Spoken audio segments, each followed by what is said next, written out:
Olá pessoal, eu sou o Lázari e este é mais um vídeo que compõe o especial Trutas, um programa focado nessa espécie de peixes. Eu já te convido para se conectar às minhas redes sociais e acompanhar meu trabalho. Então, bora pro vídeo de hoje. No vídeo de hoje, vamos atar a bicho preto, uma ninfa criada pelo Rogério Batista, mais conhecido por Jamanta. Jamanta é um expert no mundo do fly, com mais de 25 anos contribuindo para o desenvolvimento do esporte em nosso país. Instrutor formado pela Escola de Dario Pedemonte, de pesca com mosca na Argentina, trouxe seu conhecimento para o Brasil. Nessa jornada, esteve na diretoria da ABPM por 4 anos, esteve à frente do site Mosca na Água e Truta Bazooka. Participou de inúmeros programas, todos voltados para tornar mais acessível a pesca de trutas com mosca no Brasil. Antes de atar esta mosca, eu conversei com o Jamanta, que me contou que a ninfa bicho preto foi criada após ele ter capturado uma boa truta no rio Caveiras, com uma mosca preta que estava totalmente destruída. Isso ficou na cabeça dele, e no dia seguinte ele tentou reproduzi-la só com uma pena de marabu e fio de cobre. Uma curiosidade é que em 1958, Frank Sawyer criou a Pheasant Tail, usando também somente 2 materiais, cerdas de pena de cauda do fazão e fio de cobre. Pois é, a simplicidade é a chave de grandes criações, portanto, o fly é simples e deve ser mantido simples.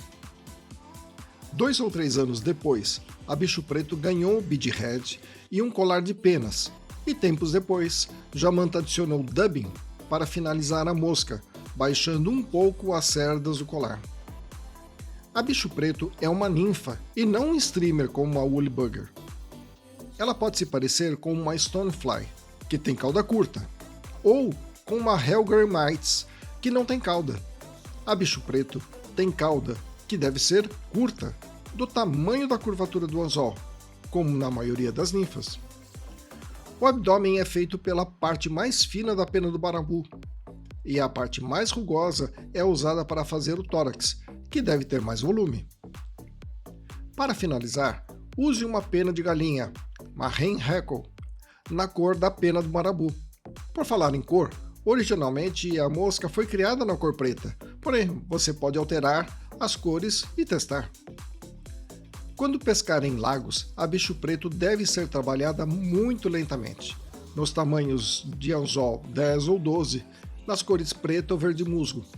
Jamanta comenta que leva entre 5 a 10 minutos para recolher a ninfa a cada arremesso.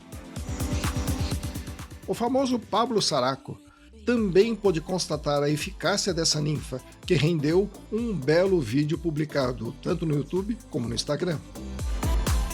Jamanta está no fly há muito tempo e é uma referência para o esporte. Ele fez uma comemoração de 25 anos de fly fishing, quando lançou seu logo com a bicho preto vestida com um bead head laranja. E o pessoal perguntou o motivo da cor laranja, e Jamanta jogou uma brincadeira, uma mentira. Ah, isso é ova de truta. E não é que essa brincadeira foi levada a sério, e a história começou a se espalhar, e quando ele percebeu, ele teve que correr atrás para desmentir. Na verdade, a miçanga laranja foi usada, pois os beadheads dourados terminaram, e a cor laranja era o que ele tinha em mãos. De qualquer forma, o próprio Jamanta constatou que essa cor chama a atenção dos peixes e elas pegam muito bem, provavelmente melhor do que os beadheads dourados ou pretos. Novais, estou atando minha leitura do pouco que conheço dessa ninfa.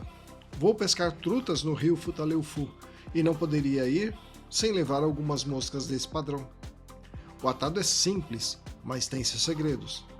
E são os detalhes que fazem dessa mosca a referência que ela é. Escolher as fibras de pena de marabu é um ponto importante, pois toda a mosca será montada de uma única vez, da cauda até o tórax. As costelas, além de dar segurança e longevidade à mosca, criam uma silhueta com detalhes importantes. A distância entre cada volta deve ser padronizada. O fio de cobre deve ser enrolado com voltas contínuas, uma próxima da outra, mantendo um pequeno espaço entre elas. O tórax deve ser mais volumoso, o que pode ser obtido com a parte mais rugosa da pena de marabu. O colar é feito com uma soft hackle, tirada do pescoço da galinha, e o tamanho das cerdas deve ser proporcional ao tamanho do anzol.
A finalização é feita com uma quantidade minúscula de dubbing, o suficiente para inclinar as fibras do colar na direção da cauda.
Bem, aí está, minha leitura do atado da Bicho Preto. Espero que tenha gostado. Te vejo no próximo.